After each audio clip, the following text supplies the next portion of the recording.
Donc, dans le verset 3, on vous dit, avant la manifestation de la création, avant la manifestation de la création du visible, ça veut tout simplement dire, avant que l'univers, le soleil, la lune, les étoiles, les galaxies, ainsi de suite, ne soient formés, avant que le monde où vous vivez actuellement, votre réalité, ne soit manifestée dans l'existence, on va néanmoins vous parler de ces anges-là, je répète, avant que le monde ne soit créé, l'univers, la création, toutes choses dans le plan visible, ces entités-là existaient déjà dans un autre plan non visible. Et c'est dans ce plan-là, où il n'y a pas de temps, où l'homme ne peut pénétrer, qu'on va vous envoyer maintenant.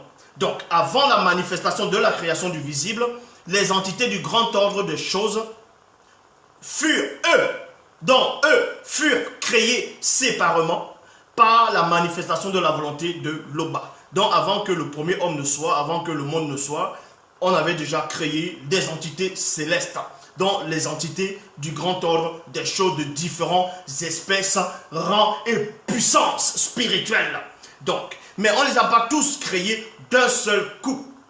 On les a créés séparément en fonction de...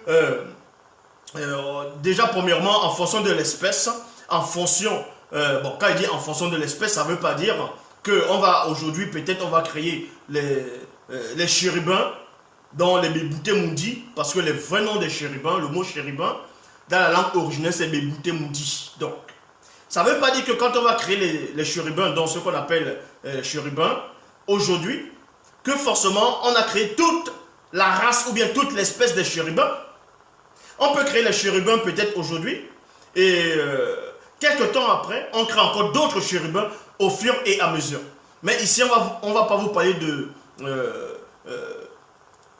en gros, de comment ça se passe dans le grand ordre des choses par rapport à toutes les entités du grand ordre des choses, donner les descriptions, tout ça, sinon ça va prendre trop de temps.